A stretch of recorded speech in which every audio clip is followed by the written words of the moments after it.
Agora sim vamos começar a falar de Revolução Francesa. Aleluia! Mas viram que não é tão simples assim? A gente teve que ir lá atrás, no Renascimento Comercial, Renascimento Urbano, Renascimento Cultural, a Reforma Religiosa, Contra-Reforma Religiosa, Iluminismo, né, que foi uma consequência de todo esse movimento do mundo, né, de pensamento, de criticidade, de novos horizontes, né, para chegar até aqui, que é a Revolução Francesa. A França, ali com Luís XIV, né, o Rei Sol, a gente já falou sobre ele, inclusive, lembram dele? Pois é, o Rei Sol, o rei absolutista, ele tinha muito poder, né, um exemplo de rei absolutista no mundo todo. Ele passou a trazer a nobreza para o seu lado. Em que sentido? Lá durante a Idade Média, né, durante o período feudal, os nobres eram muito relevantes porque eles tinham a força, né, o exército, né, o poder militar. Agora, o rei absolutista não precisa disso, ele domina tudo, né? Tá tudo centralizado em suas mãos e com aquele dinheiro, na verdade, com aquela renda, né, vinda dos burgueses com o pagamento de impostos e o comércio novo que vai se estabelecer, ele consegue pagar o seu próprio exército. Ele tem poder político, ele tem poder econômico e agora ele também tem poder militar. Mas aí o que ele vai fazer? Ele vai trazer a nobreza para morar consigo. Né? Ele vai chamar muitos nobres para morar no Palácio de Versalhes.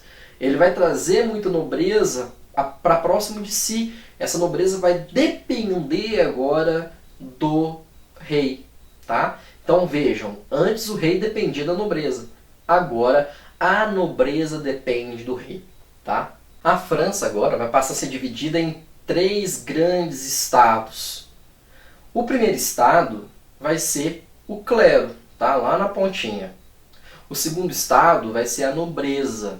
A nobreza que vai ser bancada pelo rei, ou seja, pelo Estado. E no final das contas, quem é que está pagando tudo isso? O povo, né? O terceiro estado. O terceiro estado vai ser composto pelos camponeses, trabalhadores e burgueses, tá bom?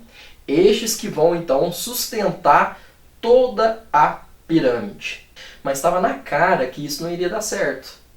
Porque pensemos, se a base está sustentando, né, o restante da pirâmide, as contas não iam fechar direito. Né? Porque enquanto lá a nobreza tinha uma vida luxuosa, né, uma vida muito boa, a parte de baixo tinha uma alta tributação, problemas seríssimos. Entre esses problemas, a fome, galera. E quando mexe com a barriga da galera, com a fome, dá um BO desgramado. É aí que o Estado teve que se movimentar. Eles resolveram então criar uma assembleia. É a primeira assembleia da França naquele período ali, tá? Nessa primeira assembleia vão se reunir o primeiro e o segundo estados. Mas vamos recapitular.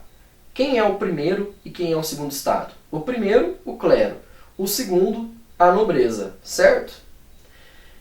O que vocês acham que eles definiram para resolver o problema econômico da França? Não precisa nem pensar muito. Se eu estou falando do clero e da nobreza, eles vão deixar de gastar? Vocês acham que eles vão fazer assim, ó? Vamos cortar gastos, né? Vamos cortar os nossos luxos. Assim nós resolvemos o problema da França. Seria bom demais, né? Mas não. Qual que foi a ideia dessa primeira assembleia que reunia o primeiro e o segundo estados? Aumentar os impostos. É claro que o terceiro estado não gostou nada, nada, nada. E começou-se ali toda uma movimentação na França para a criação da segunda assembleia, ou assembleias gerais. Só que persistiu um pequeno problema, tá? Porque agora o povo, né, que é o terceiro estado, participava dessa assembleia, representada pela burguesia, claro, né? Mas, durante as votações, nós não temos uma votação pensando na questão numérica. Se o terceiro estado representa então, 97% da população francesa, eles têm mais votos. Não. Ali tinha um voto para cada estado. Ou seja, primeiro estado, o clero, um voto. Segundo estado, a nobreza, um voto. Terceiro estado, que é o povão, o resto, né? Composto ali por trabalhadores, camponeses e a burguesia, tinha um voto. Totalizando 3 votos então, tá? Professor, qual que é o problema disso? Todos. Por quê? Clero e nobreza se juntavam contra o terceiro estado. O terceiro estado estaria ali de forma figurativa. Não ia adiantar nada, eles não teriam nenhum tipo de peso nas decisões. Pensando nisso, o terceiro estado reivindicou a equidade de votos ou equiparação, né, de votos ou de igualdade. O que eles pediram então? Olha, se está desse jeito nós vamos perder sempre, porque é claro, clero e nobreza sempre vão se unir contra o terceiro estado, porque tecnicamente é uma classe, dentro da pirâmide, né, eles são privilegiados. Nós queremos agora que o terceiro estado tenha um número maior de deputados e que o voto seja por deputado e não por estado, o que melhoraria a situação. Na prática, o que queria o terceiro estado? Que o terceiro estado tivesse o mesmo número de deputados que o primeiro e o segundo estados juntos, tá? Ou seja, daria ali uma espécie de empate técnico, né? E que o voto não fosse por estado, mas sim por deputados. Mas o Luís XVI ele demorou para dar um posicionamento, porque o Luís XVI ele estava com medo de arrumar um sério problema, um atrito ali com a aristocracia. Então ele ficou pensando demais e demorando para responder, né? Dar sua resposta ao terceiro estado, que possivelmente não seria positiva, mas enfim. E o terceiro estado então resolveu criar uma outra assembleia por conta, que foi a Assembleia Constituinte.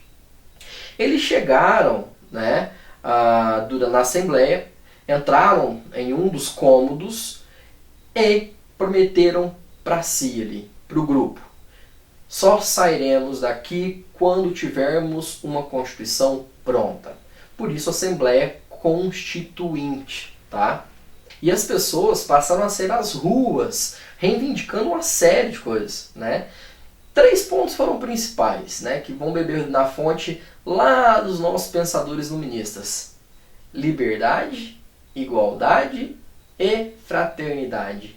Liberté, égalité, fraternité. Meu francês é ótimo, né?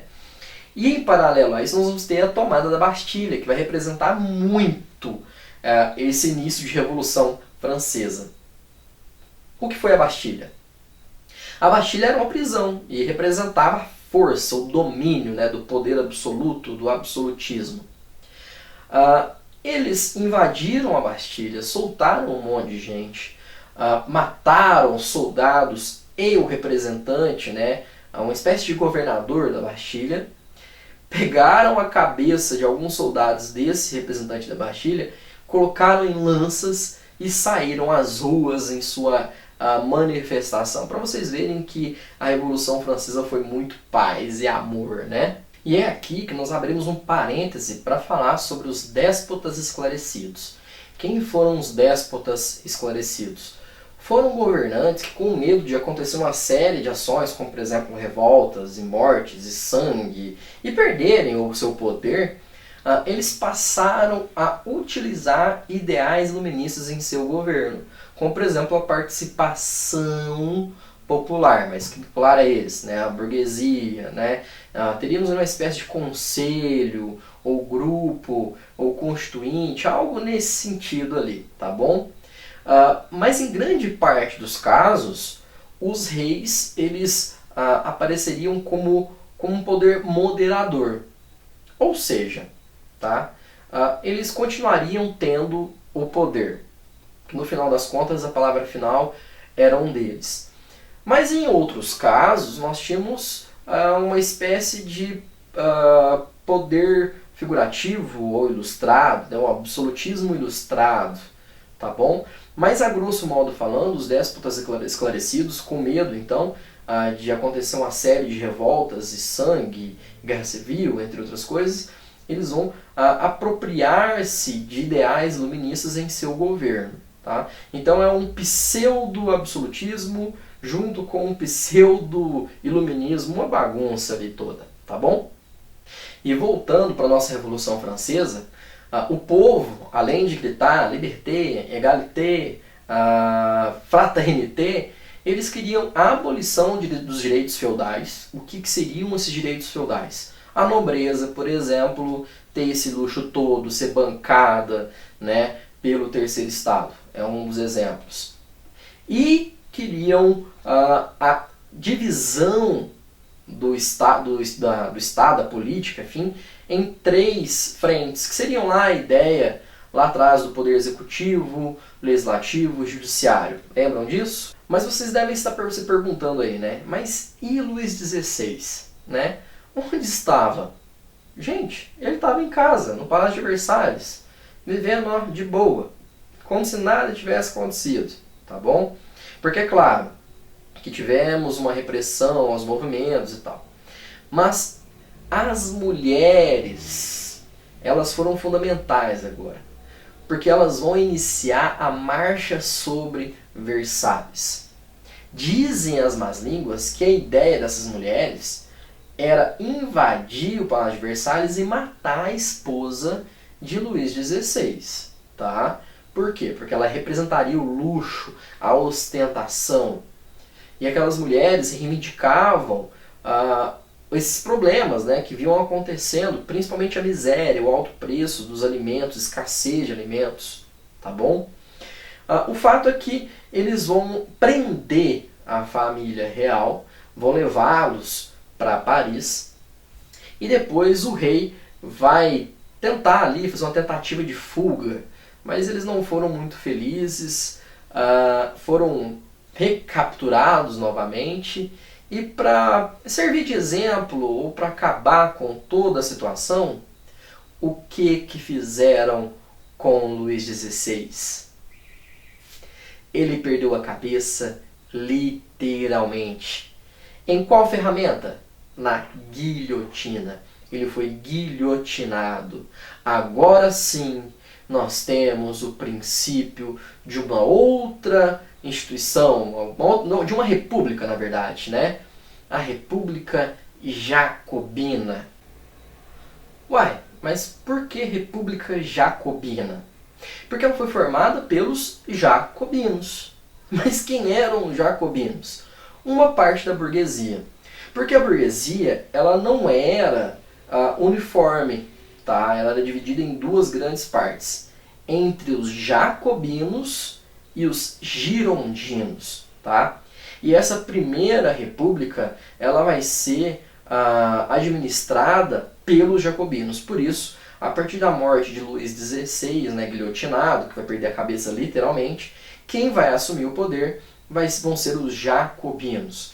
Nas próximas aulas, nós vamos entender quem eram os jacobinos, quem eram os girondinos e por que os jacobinos começaram o governo e não os girondinos.